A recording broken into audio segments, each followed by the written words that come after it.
अस्सलाम वालेकुम। सी programming course के आज इस क्लास में हम कॉन्स्टेंट्स वेरिएबल डेटा टाइप के बारे में बात करेंगे कि बेसिकली सी में कॉन्स्टेंट्स वेरिएबल डेटा टाइप क्या है और इसको हम कहाँ पर और कैसे यूज़ करते हैं। सबसे पहले आपको बेसिक सीखना बहुत ज़रूरी है, क्योंकि अगर आपको बेसिक का पता ना हो तो आप आगे कैसे बढ़ेंगे। तो इसलिए हम कोशिश करेंगे कि 2-3 वीडियो में इसको इंक्लूड करें और हम आगे प्रैक्टिकल की तरफ वो जाएंगे। सबसे पहले यहाँ पर बात करेंगे कि कॉन्स्टेंट्स क्या है। फॉर एग्जांपल यहाँ पर आपको नज़र आ रहा होगा कि average is equal to A plus B, इसके अलावा डिवाइडेड बाई 2। ये जो 2 है ये इसमें यह कॉन्स्टेंट्स हैं। कॉन्स्टेंट्स की क्या क्या है, 1 से लेकर अप टू 100 जितनी भी 1 2 3 4 5 6 है ये सब कॉन्स्टेंट्स में आता है। वेरिएबल क्या है, ए से लेकर जेड तक जितनी भी करेक्टर है ये सब वेरिएबल में आता है।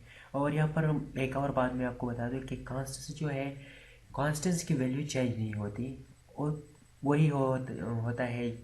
1 अगर 1 है तो 1 होता है, अगर 2 है तो 2 होता है। लेकिन वेरिएबल में एक बात है कि वेरिएबल में चेंजेस हो सकता है during execution of the programme.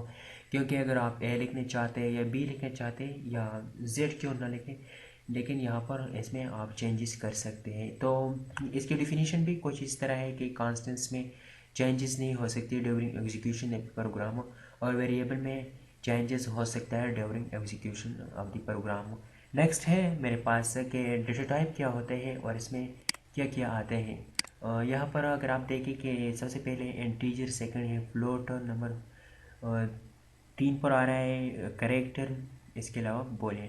तो जो इंटीजर है वो इंटीजर क्या होता है, फॉर एग्जांपल 1 2 3 अप टू 100 जितनी भी 1 2 3 जो है ये सब इंटीजर में आता है। इस तरह फ्लोट, फ्लोट क्या है, फॉर एग्जांपल अगर आप एक प्रोग्राम लिखना चाहते हो और इसमें आप इशारिया में डेसिमल पॉइंट इशारे में कुछ वैल्यू स्टोर करना चाहते हैं तो वहाँ पर आप फ्लोट का इस्तेमाल करेंगे। या हम आगे देखेंगे कि इसको हम कैसे इस्तेमाल करते हैं। इसका थर्ड है करेक्टर। करेक्टर का क्या मतलब है, फॉर एग्जांपल अगर आप सिंपल करेक्टर का इस्तेमाल करना चाहते हैं जैसे ए बी सी, उसको डिक्लेयर करना चाहते हो इसके लिए हम ए बी के लिए हम करेक्टर का इस्तेमाल करें। इस तरह बुलियन, बुलियन क्या है, फॉर एग्जांपल आप 0 डिक्लेयर करना चाहते हैं या 1 2 3 इस तरह अगर आप कुछ डिक्लेयर करना चाहते हैं, इनिशलाइज करना चाहते हैं तो वहाँ पर हम बुलियन का इस्तेमाल करेंगे। इसको हम डिटेल में देखेंगे कि इसमें इसका रेंज कितना है और इसमें ये कितना बाइट है और कितना बीट है। तो यहाँ पर आप देख सकते हैं कि इंटीजर जो है ये 16 बीट है, और 16 बीट जो है आपको पता है कि 1 बाइट में 8 बीट होता है। तो ये 16 बीट 2 बाइट के बराबर है होता है।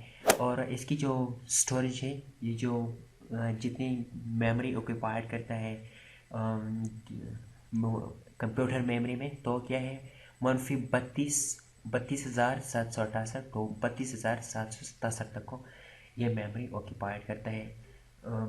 स्टोरेज इसका जो रेंज है वो होता है। इसके अलावा है शॉर्ट इंटीजर। शॉर्ट इंटीजर भी 16 बिट होता है और 2 बाइट होता है। इस तरह इसकी जो डेटा स्टोरेज रेंज होता है वो है -32,768। इसके अलावा तो 32,732,767 तक होता है।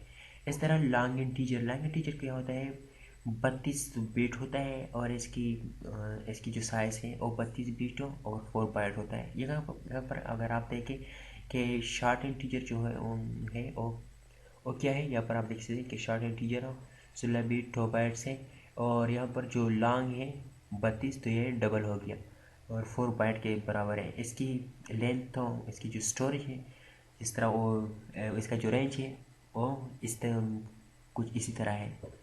इतना जगह पे ऑक्यूपाइड करता है कंप्यूटर की मेमोरी में। इस तरह अगर आप देखें ऑन साइड इंटीजर ये भी 16 बीट का है 2 बाइट, और इस तरह इसकी रेंज 0 से लेकर 65,535 तक है। और इसके अलावा ऑन साइड लॉन्ग इंटीजर इसकी कुछ इसी तरह है, यहाँ पर आप देख सकते हैं। इसकी तरह इसके अलावा फ्लोट है आगे हमारे पास। तो फ्लोट क्या है, फ्लोट 32 बीट और 4 बाइट इसका साइज़ होता है। और इसके अलावा जो इसकी जो स्टोरेज रेंज है वो कितना है, तो यहाँ पर आप देख सकते हैं इसके अलावा है लॉन्ग फ्लोट। लॉन्ग फ्लोट क्या है? 64 बीट। अगर टू फ्लोट जब एक साथ तो इकट्ठे किए जाए तो इससे लॉन्ग फ्लोट बनता है। और 64 बीट इस तरह ये 4 बाइट है और यहाँ पर 8 बाइट है। इसका जो डेटा स्टोरेज रेंज है वो कुछ इस तरह है, इतना है। डबल क्या है? डबल 64 बीट है और 8 बाइट है। इसका साइज़ है। इसके अलावा इसका जो डेटा स्टोरेज रेंज है वो कुछ इतना है। तो लॉन्ग डबल क्या है? इसकी ये 80 बीट है और 10 बाइट हो। इसके अलावा जो इसका जो डेटा स्टोरेज रेंज है और कुछ कुछ इस तरह है। इसके अलावा लास्ट है करेक्टर। करेक्टर क्या है? ये करेक्टर 8 बीट है, 1 बाइट हो, क्योंकि 1 बाइट में 8 बीट होते हैं। तो इसकी कैपेसिटी कुछ इसी तरह होगी। यहाँ पर आप देख सकते हैं इसकी कैपेसिटी कुछ इसी तरह होता है। सो आई होप आपको समझ में आया होगा। अगर आपको समझ में आया होगा तो प्लीज़ लाइक शेयर कमेंट ज़रूर कीजिए और मेरे चैनल को सब्सक्राइब करना किसी भी सूरत में मत भूलिए।